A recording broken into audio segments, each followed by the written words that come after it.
Good evening, everybody. My name is Graham Smith from Hico. Tonight we continue our virtual series that we've been running over the last few weeks with regards to how do we provide our farmers and also our industry representatives with better information. And so the format of tonight is that in a moment I'll be introducing our two guests and giving them a brief introduction. After that, I'll hand over to one of my colleagues, Jared Callahan, who'll just give you a quick run through on how to use the chat facilities with regards to Microsoft Teams, because we had found that one or two people have had a few issues with that. So Jared will do that, and we have David Gorst, who is, as we said last week, he's really our nuclear submarine commander, sitting in the background, making sure that we don't sink below a crush depth, that we keep everything on track. I'm really pleased tonight to, in a moment, to be able to introduce Beth Scott and also Dr. Richard Shephard. This is an ongoing series that Hico is engaged with. In essence, we're trying to ensure that, as said, our farmers and our industry partners have access to really interesting, thought-provoking information. And so we've been running this series over a few weeks, because at the end of the day, from my point of view and from my colleagues at Hico, it's an important part of what Hico does. We're here to support the dairy industry, the dairy ecosystem, so that ultimately our farmers and our customers can have a more sustainable, profitable farm and enjoy a really good quality of life, which in this day and age, particularly with COVID and lockdowns and restrictions, is something that we've all become very conscious of. So without further ado, I'd just briefly like to introduce Beth Scott. Beth is going to talk to us shortly. In fact, Beth has a presentation. The theme of tonight is really breeding decisions, or in essence, how do you improve your breeding decisions? And so Beth is really well qualified to address us. She's currently a PhD candidate studying inbreeding and dairy genetics at La Trobe Universities. She also grew up on a dairy farm in South Gippsland. And at the age of 13, she probably will hate me saying this, but she bought her first Jersey studs and bred a heifer that won her class at the International Dairy Week competition 4 years later in 2010. Beth has completed a Bachelor of Animal and Veterinary Bioscience in 2014 at the University of Sydney. And I'm very jealous to know that she also has a Masters of Animal Science and Animal Breeding and Genetics from the Wageningen University in the Netherlands. And so for those that know about Wageningen, Wageningen University is the world's leading agricultural university. And it also sits smack bang in the food valley of the Netherlands, which is an incredibly dynamic part of the world. So shortly, Beth will be talking about her passion, which is dairy breeding and genetics, and extending from the farm and the show ring to the research centre, linking the dairy practices of dairy farming to scientific achievements. As he describes himself, Dr. Richard Shephard is best wingman tonight, which is a flying term for anyone that understands aviation. Dr. Richard Shephard is very well known to many of you. He, in the late 90s, he founded the Herd Health in Mafra, which is really a consultancy business that specialises in cattle medicine, epidemiology, farm economics, statistics, and artificial intelligence and data mining. So a really fascinating mix of disciplines. Richard has a special interest in measuring, analysing and interpreting data from complex farming and ecological systems, and in particular, their practical application. Richard is really well qualified for the sorts of things that he does. He's a graduate from the University of Sydney in veterinary science with first-class honours and, in fact, the University Medal. He also has a Master's in veterinary science from Massey University in New Zealand, and a PhD within the Australian Biosecurity CRC and the University of Sydney. And so I think you'll find, without a doubt, we have two incredibly well qualified people to talk to us tonight. And so I'm actually really excited about this evening, and I hope when we get to the end of it, you would have been as well. So without further ado, I'd like to ask Beth to talk to you. And Beth is actually going to her presentation will answer some of the questions that she posed in the flyer that we sent out, and then Richard will talk to you a bit about his questions or some thoughts around his questions, and then we're going to throw it out to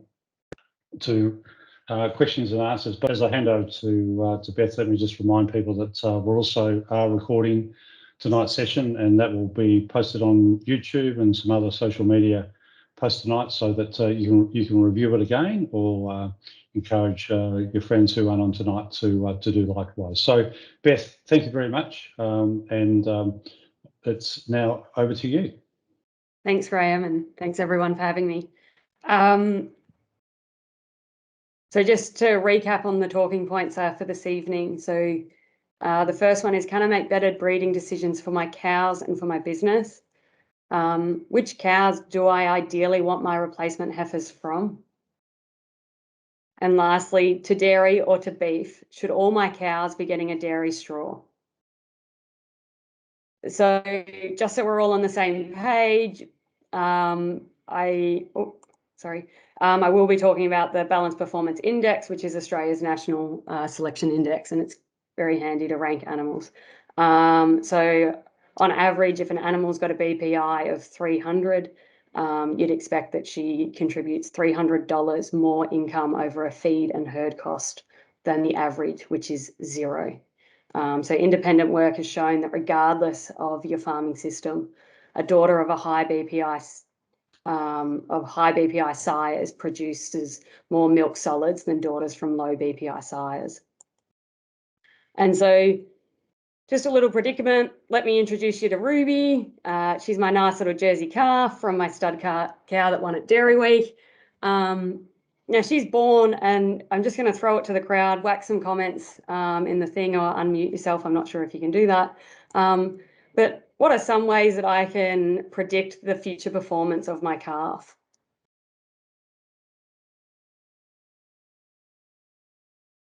So this is where the chat function would be the way to go. If you want to just throw your 2 bobs worth in, just on that, through that bubble function at the top of the screen, and type away to your heart's content.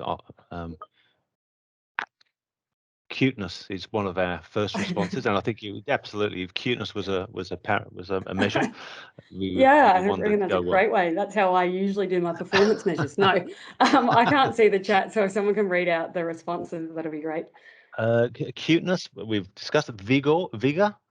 Not sure, what else? Got EBVs. Another person has recommended. You might break that down for us as well. Genomic results. How good the parents were, what a mum and dad were like. A couple of people on the same theme there. That's the dam's performance. So we're getting into some sort of some genealogy vibes there. Yep. Dairy form, genomic testing. Wait for a first herd test. Someone's trying to drum up business for Hico, I think. So there's a few. We're perhaps, you've got a few to play with there, Beth. Yeah, that sounds great. So previously, prior to genomic selection, probably one of the most accurate ways to know this heifer's future performance is a parent average breeding value.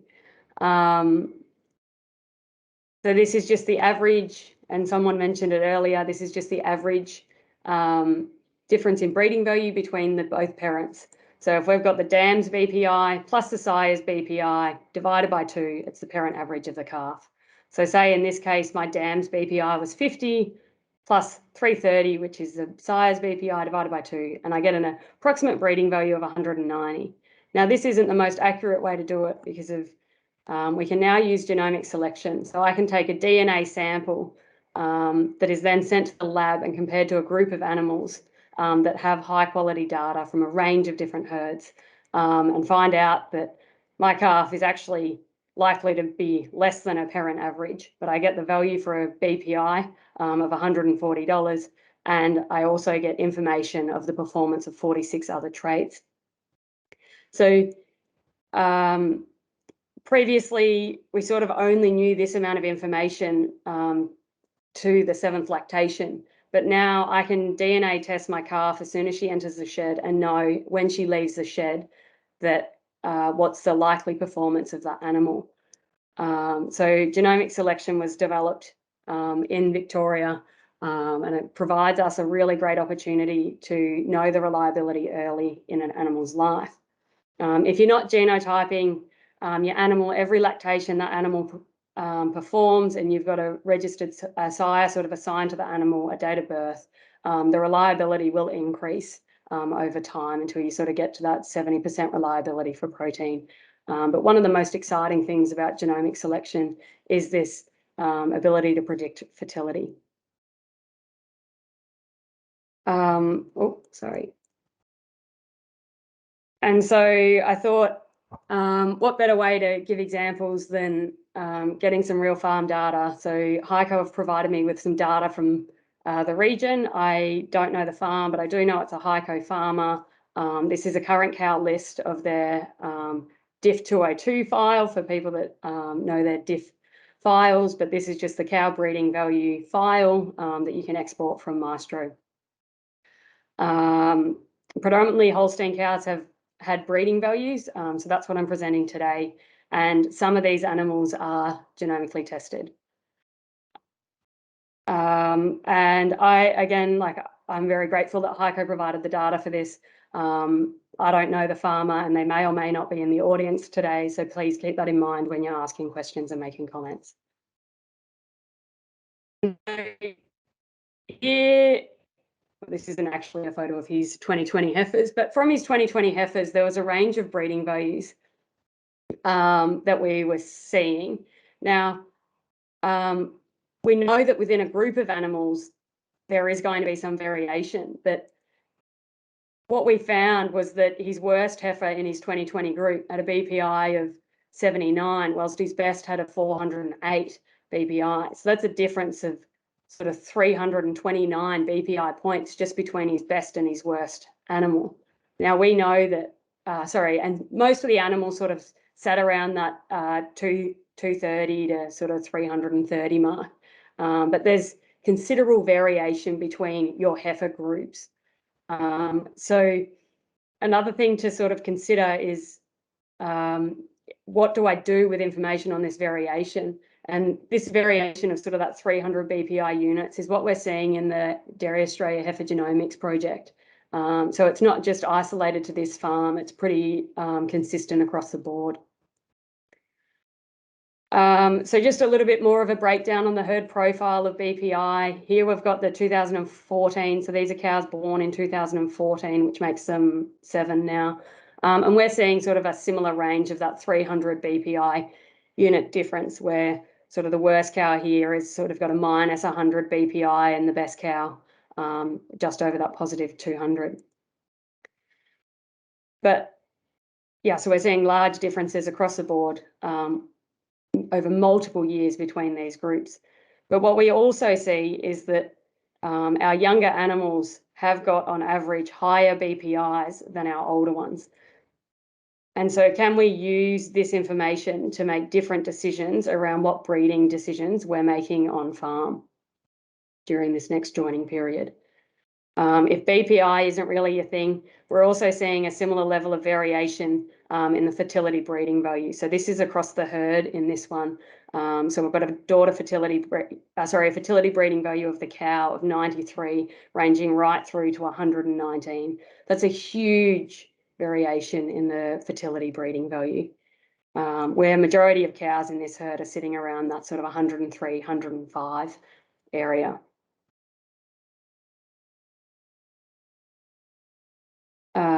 So just again, like we're really seeing large differences. In 2014, this farm had a mean fertility of 103, but the worst cow had a fertility breeding value of 92, well below the average of 100.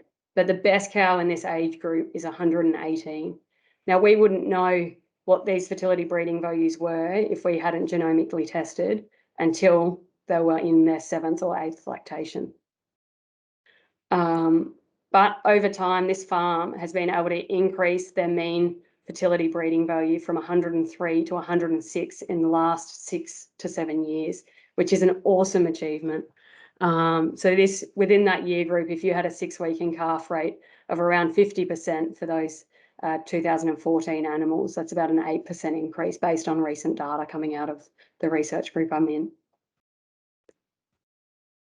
So looking back on what I've just sort of covered, which cows do I really want my replacement heifers from? And do I want replacement heifers from all cows in my herd? And so here, this is all the cows in the herd grouped based on their BPI. So we've got cows on the left here. There's sort of 5 cows with BPIs between, like, with comfortably negative 100. And then we've sort of got the majority of cows around that 170 to 190 or above. And so can I make different breeding decisions depending on where these animals fit in the scale? So do I actually want a replacement heifer from a cow with a breeding value of minus 90 BPI? Because if you take the parent average of if you used a sire, you spent $30 on a bull, and that sire's got a BPI of 500, the parent average of that calf is still going to be considerably less than if you were to use the same bull over a higher genetic merit animal. So can we be more strategic in the value of semen, or the type of semen that we're putting in our animals, to value add their calves? On the flip side of that, we've got these elite animals, which are predominantly our young heifers. Maiden heifers are more likely to conceive to fixed time AI programs and sex semens. So should we be looking at doing a fixed time AI program with sex semen on our maiden heifers? These decisions will vary from business to business. There's no set amount of, 50% of your cows should be done to sex semen or anything. It's really business dependent, and there's no right or wrong way to do it. But can we make better decisions from the information that we know about these breeding values? Because we know raising excess heifers might seem like a risk mitigation, but it's actually costing you guys, costing farmers, a lot of money. So an animal doesn't start paying off its rearing cost until it's had its first calf. And so the cost of rearing, well, from the cost of birth to the cost of rearing, this animal is causing you a loss between $1,200 and $1,700 in its first 2 years of life. And what if we knew that that animal was never going to turn you a profit? It'll vary on when these animals will turn you a profit, but it's most likely in their second lactation. So if you know that over time and over lactations, which animals are more profitable, are more likely to return you a profit, can we be trying to produce more of these animals and make sort of different decisions for the ones that we don't necessarily want to keep those calves? So one option for different decision is to use contracted calf rearing with beef semen. It's a bit of a up in the air if you've got an export heifer market. There's a few things to sort of really consider. Like there's an insane price for large for heifers at the moment. I think in Mafra the other day there was people driving around and offering $800 for a 5-day-old Holstein calf. But it is a high risk market, and only heifers have the higher price. So if you're using conventional semen and you're getting sort of $800 for a 5-day-old calf, you've also got to sort of take the average to the bull, which has got no value. The other option is you can, join your tail into beef, really sort of target that beef market. There's a lot of contracted calf rearing going around. It's a lower risk. The margins might not be as great as what you can get on the export market, but it is providing a different pathway for bobby calves, and heifers and bulls are both worth a similar value. So you're not having to sort of get rid of the bobby calf there. So that provides a great opportunity sort of to diversify your business. So just a couple of key messages. There's large differences between your best and worst animals. Within a year, you'd expect sort of around 300 BPI units. Providing you've been using high genetic merit bulls and consistently using higher genetic merit bulls over the years, your younger animals will have higher genetic merit and therefore could be targeted for sort of a sex semen strategy. These provide opportunities to fast track your genetic progress. And that's my presentation done, if anyone has any questions.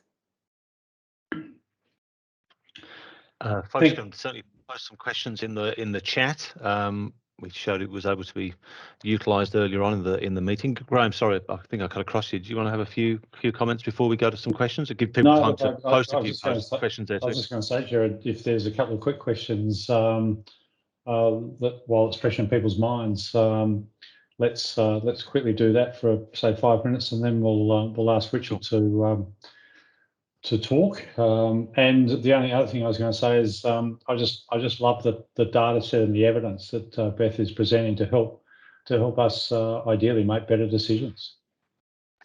I've got a question while people are getting their typing fingers going there, Beth, if you don't mind. And I'm not in the dairy. I'm in the dairy industry, but I'm not a dairy farmer, so there might be a certain amount of naivety in this. But the rearing costs that you talked about in one of your final slides there, I'm assuming that actually only includes bought inputs. It doesn't necessarily include a wage that either is for a salaried member of staff or the wage that the farmer might, on paper, pay themselves, so to speak. Is it just for the input costs, so to speak?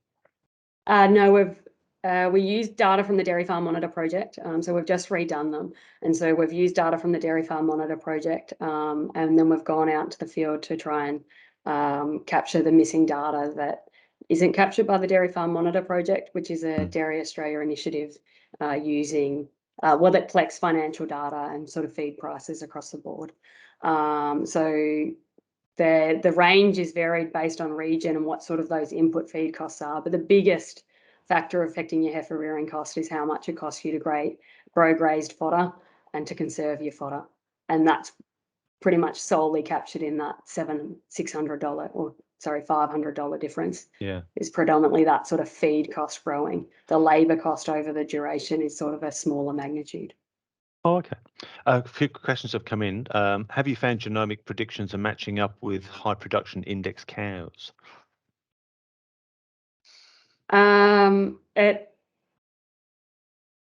prediction. Do you mean? Oh, Okay. Sorry. I'll answer both questions that I think is. So the highest BPI cow in your herd might not necessarily be the highest production cow, because of the BPI is a weighted index, so it takes into account fertility, somatic cell count, and a whole range of different things. But generally, especially with Holsteins, like the variation, that you might get a little bit of variation, but the breeding value should be pretty consistent moving forward.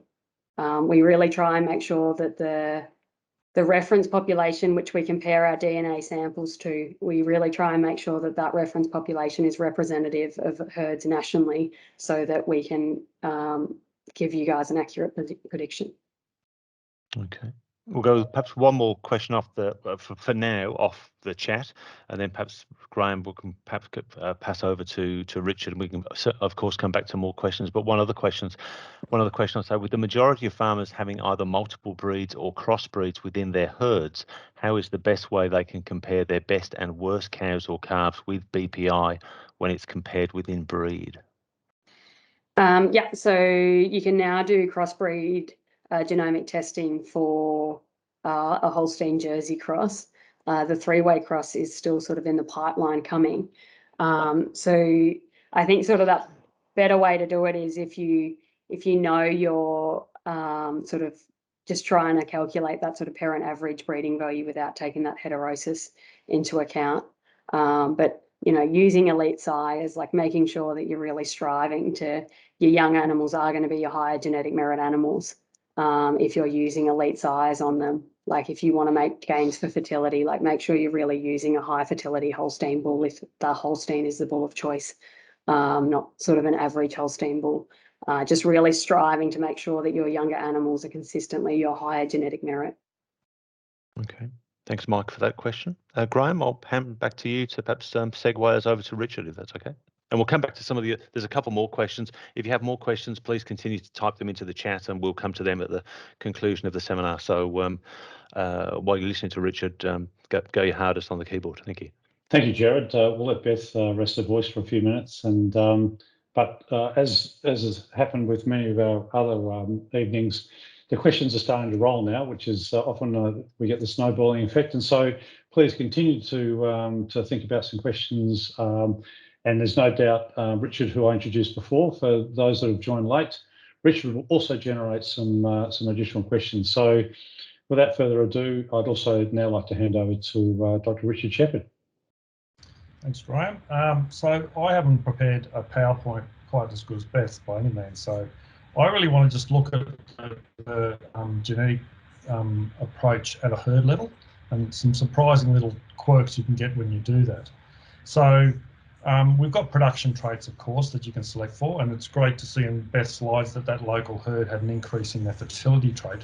That's an individual trait, so that's a great thing to look for.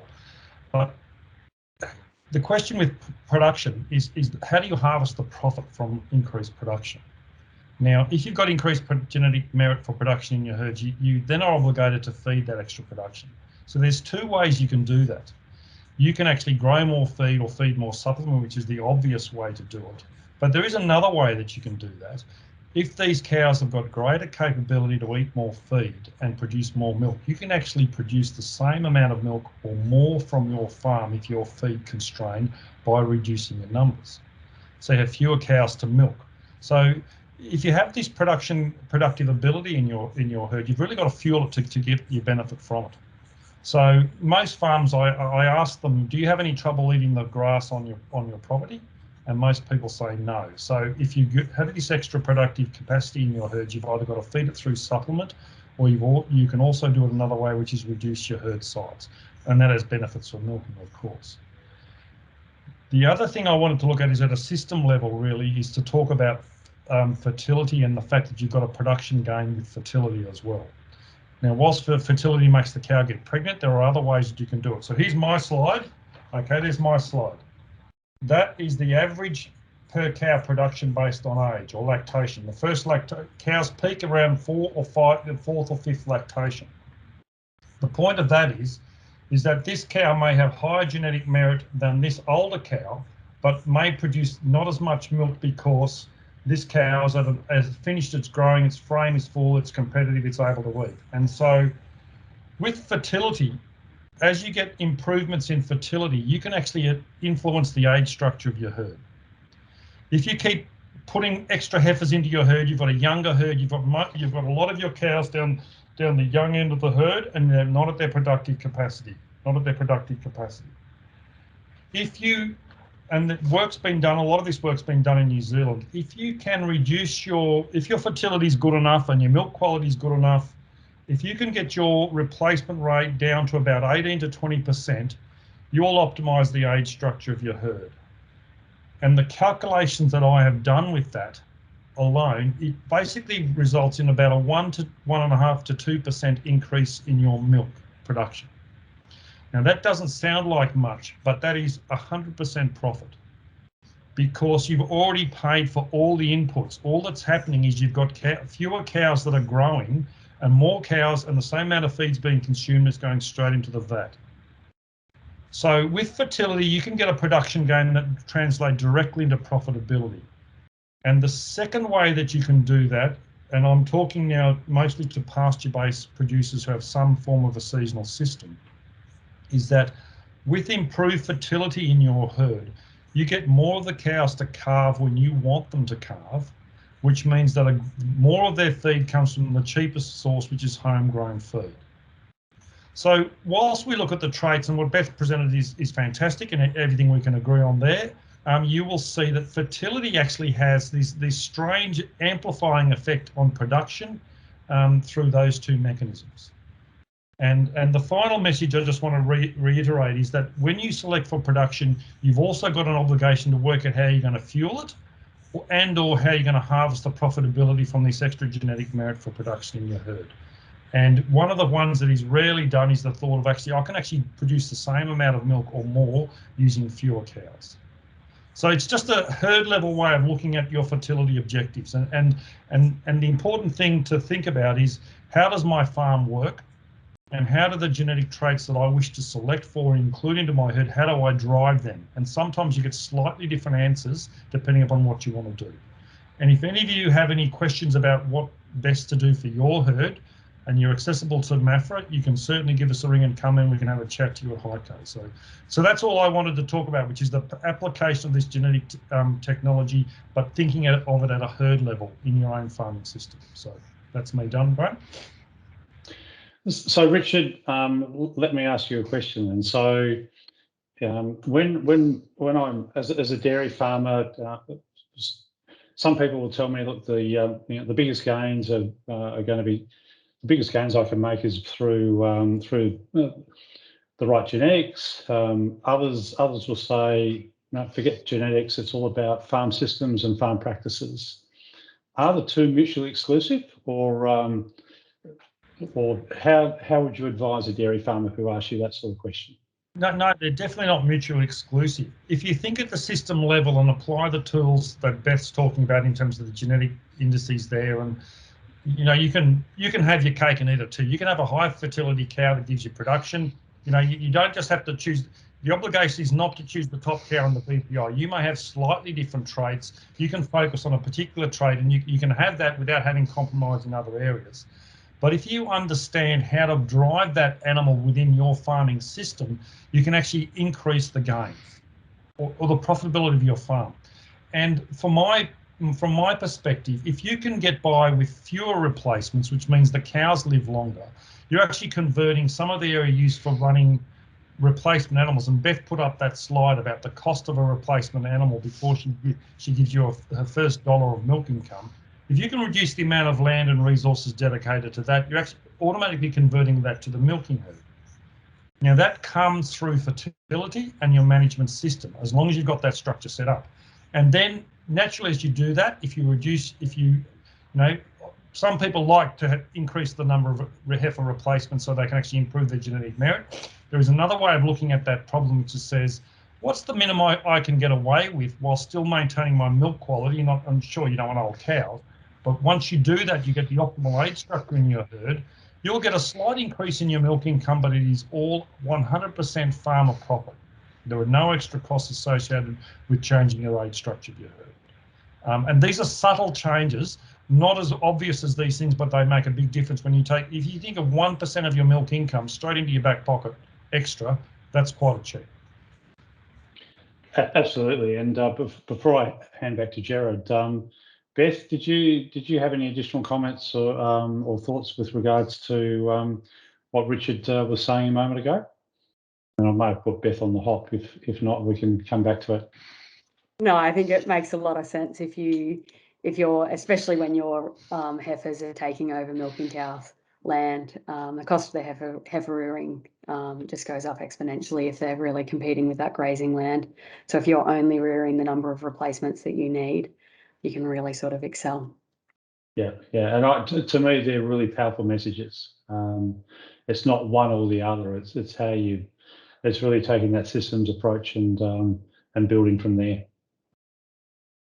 And it also depends upon what you want out of farming. For some people, minimum replacements and a grazing system, well, you can have that system. You can use the genetic tools that are at your disposal to have that, and just think about how that's applied. Or you may decide, I want to get my, all these traits that I'm after, I want to chase them, and you can, do genomics, etc., and produce extra heifers, and you've got a market for your surplus, etc.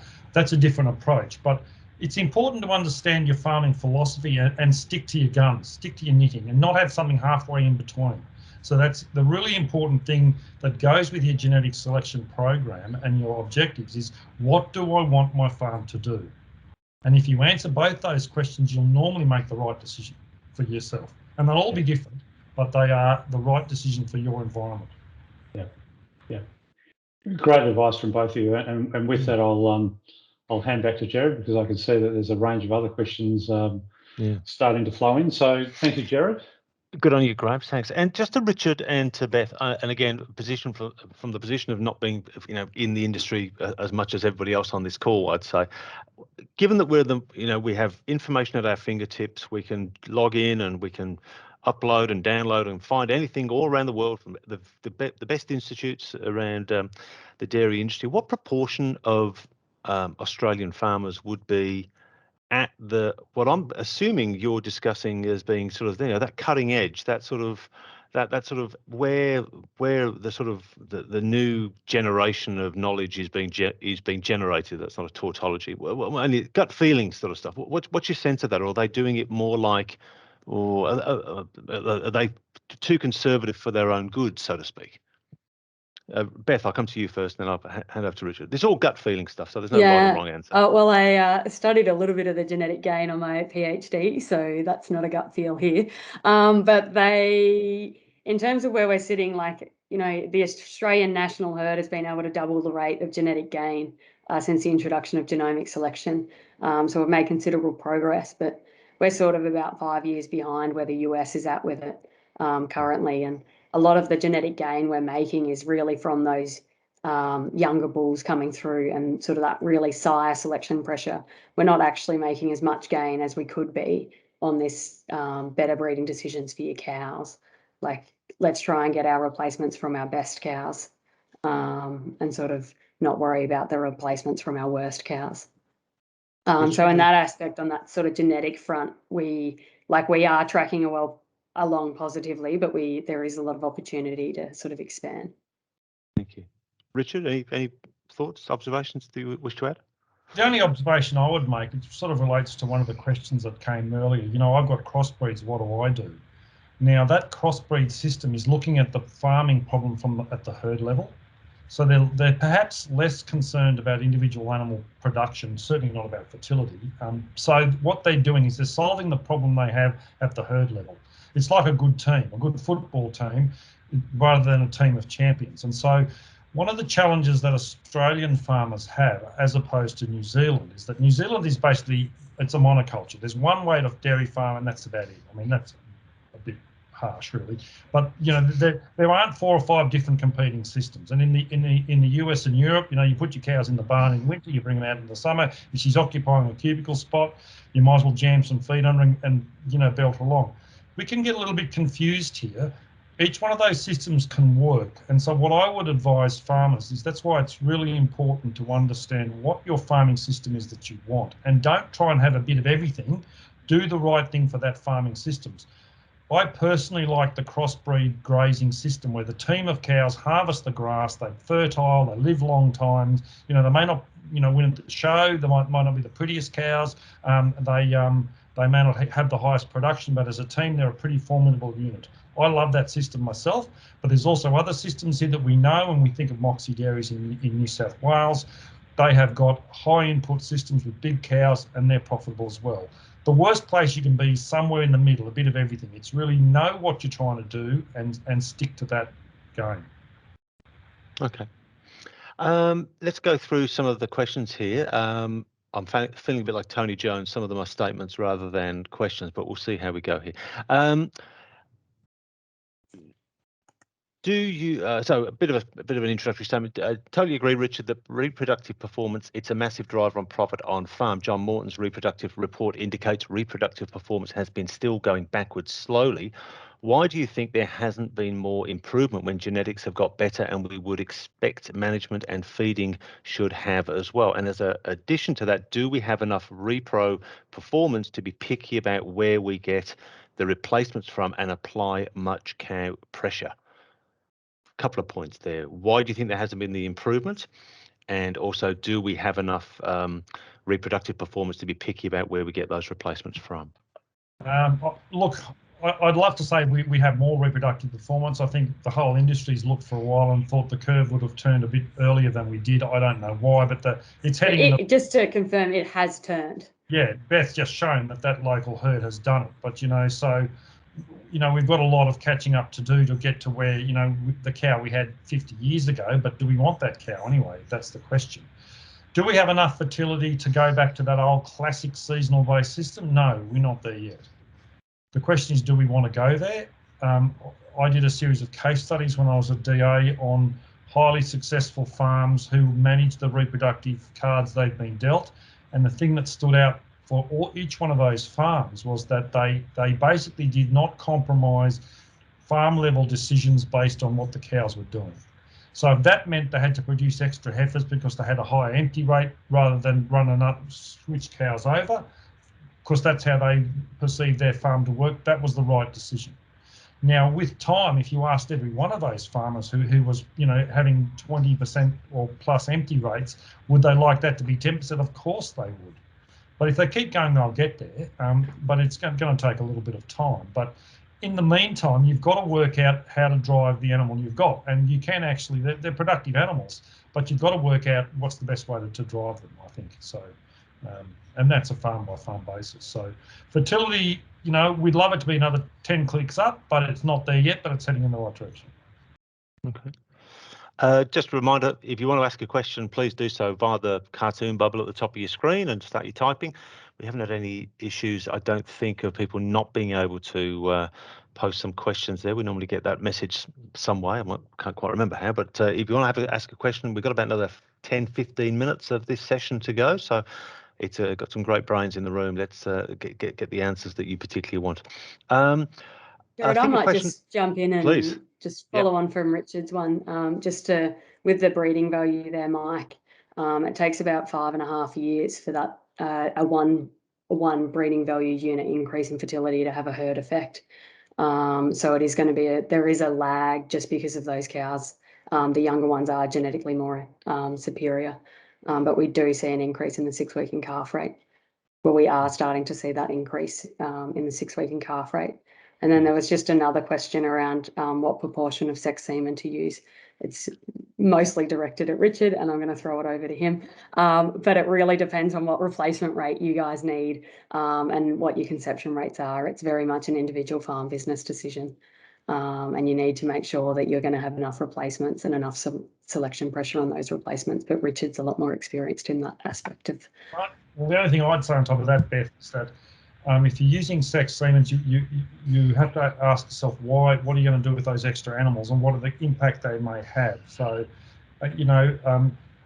sex semen is it's getting up there, but it's not quite at the fertility of unsexed semen. So you've got to carefully pick your cows and work out your system for being able to use them.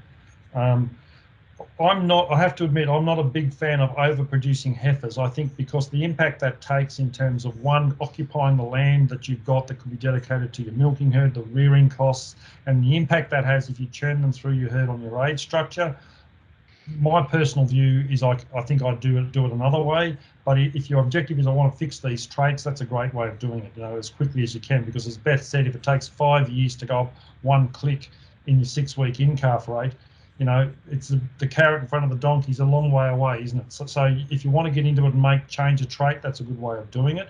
But you've got to weigh up the balances about what are the pluses and the minuses for doing that. So there is no hard and fast rule with sex semen, and I would suggest if you're not sure, you get an expert advice, someone who's not trying to sell you the sex semen, to tell you what do you think, find out what you want to do and what's the best way to use them, which cows to choose, when to start your mating program, how to possibly bring in synchrony programs to make sure cows get enough returns to service to not become too late. All those sort of issues have to be considered, and if you do that well, it's a powerful tool for you. And it reduces obviously the bobby calf issue that you have as well, and you've got more value in those animals. Again, a plug for the bubble at the top of your screen. Please do ask some questions. Otherwise, you're just going to get the questions that come into my head, and I'm not actually in the dairy industry, so it's probably not the best use of your time. So, get your fingers on the keyboard there. There's one question still outstanding, which I'll come to now. But please, I'd encourage people for the next 10 minutes or so that we've got. Let's get as much as we can out of Beth and Richard whilst they're online with us here. A question from Benjamin, would it be true to also conclude, I think to you, Richard, on your point about herd structure, lowering replacement rates and lowering the, quote, growing out costs of 2 to 3 year olds, as well as lowering costs in the system as well, compounding that 1 to 2% profit by lowering costs also? I hopefully, God, that you understand that question, because I don't. You're just on mute, mate. I'm not sure I got it all, but yeah, look, these things are funny. We don't think of this, you know. If you say to someone, did you realise that fertility can impact on farm production and farm profitability? You go, actually, I thought it was just keeping my head together. When you think about these things about, you know, being able to optimise your age structure, reduce the amount of rearing, they're worth chasing. To my mind, they're worth chasing. Plus, they also give you that sustainability of maintaining your calving pattern. And the other thing we have to think about, we're living in volatile times. You know, we're having a wet year this year, but the chances are we're going to have a pretty strict drought. It's very easy to go from a good year to a bad year because you can just sell animals. But as Beth said, it takes 5 years for those, you know, the fruit of your genetic decisions to come into your milking herd. So you have to be able to work out how to respond from a bad time to a good time. And to me, fertility is one of those risk management traits that you can use to be able to that effect. If you've got cows that'll calve pretty well when you want to them, not when they tell you they will get pregnant, then that gives you ability to manage your herd structures a bit better and to ride out peaks and troughs. So I'm not sure if I answered that question, but it's an answer to a question, if not that question. Yeah, I'm not sure. I said the question, I didn't quite understand. So that's okay. We should do a radio set. It would be good. Beth, anything to add there? We do have another question in the chat. So. No, I don't quite understand that question, so I'm going to let that one through to the keeper. Okay, there's no future in politics for you. Never mind. Reducing another question here that has come in. Reducing your heifer rearing costs makes a lot of sense, says one of our guests, especially if they're really that big. Are the risks of increasing the average age of the herd risks of increasing the average age of the herd when it comes to things like mastitis, health problems, and infertility? Richard, you're already nodding your head. Yeah, absolutely. And so that's why you can't have generic rules here. We can't sit here and say, here's the rule of thumb. You know, and I've been to discussion groups with people who are talking about once a day milking, and the first thing that happens is milk quality goes down. So you can't just do this. You can't just say, I'm going to have 15% replacements and still expect the factory to pick up your milk. You have to have all the other things right. So if you have managed fertility, milk quality, your cows are got good longevity, you know, you've got good structures, laneways, etc. They can do that 7, 8, 9 year lactation. Once they get out to about 8 or 9 years, their fertility naturally starts to decline anyway. So you need to have everything else in line, and that's why there's no generic rule. You get a lot of advice, and you know, you get a lot of rules of thumb, but you've really got to be able to sit there and pick them out. And that's why, if you understand your farming system, you can help put them into context. You can help make those decisions, and you can find experts, Beth, for example, or someone like me, to come and say, bounce the ideas of it. But you have to make the decision for your farms. But milk quality is an issue. Otherwise, we just have one calving and we'd milk them for 10 years, wouldn't we, if we could do that? But something's going to give in that area. So, anything to add there, Beth? And No, we've probably got time for one more question. So if somebody wants to throw in a question, then now's the perfect time to do so. Yeah, Sorry, Beth. I just see that Mike Waits asked a question. What's the estimate milk solids from the top and bottom % of the cows? I can't answer that at the moment. I just got the fertility breeding value on the BPI and this data that I got from this herd. But I can find out the answer tomorrow and send it through in an email. Thanks, Ben. In the absence of any questions from our guests, I might hand back to the boss and Graham, if you might have a question and then some summing up comment. Yeah, we've got about 7 minutes left. So I've got a question which some would deem as controversial. So probably for both of you, starting with Beth, do you think, as we look ahead over the next say 1 to 5 years, that the genetic traits that we focus on need to change? So, for example, the data I see shows quite conclusively that we're now facing hot or dry climates. And so do you believe, given that the impact of that could have on animal performance, that we do need to start to think about some different genetic traits? And do you see gene editing technology as being a component of our tools going forward? That's one for both of you, just to maybe, you know, it's getting late, so I've got to stir the pot now. Just regards to the first one, like the research group that I work in is already making sort of those considerable gains regarding climate change. There's a heat tolerance breeding value that farmers can use now. There's a lot of research being done in that methane emission space. So we're sort of really progressing. Whether or not farmers start to adopt it, it's there to adopt with the heat tolerance. I think it's something that we're going to have to look for in the future, but it's also like one of those things where we definitely should do it, but perhaps my neighbour should do it first. Approach with that. As for gene editing, my PhD is on inbreeding, and less than 1% of the population is polled. So if you want an inbred individual, you do polled back to back. So I'm pretty pro on gene editing, especially when there's a technique that's quite accurate, but I'm not sure that'll ever get approved in Australia. Richard, any thoughts? The only addition I would say is these traits about heat tolerance and greenhouse gas emissions. I think they're the essential parts of the genetic machinery of Australia that we need to support, because that's what we have to do. I mean, there's a pretty big movement against ruminants, really. So these are the things we have to do. And our cows are out in a hot environment. So if we don't sort this out ourselves starting now, then not other people may not do it for us. So I fully support these sort of developments and this research in that area. And that's my view is we should be chasing the traits we want. And if you can manage your herd, then you can actually have your best of both worlds. Manage stuff at the herd level, get these traits at the individual animal level, and away you go. Excellent, great responses.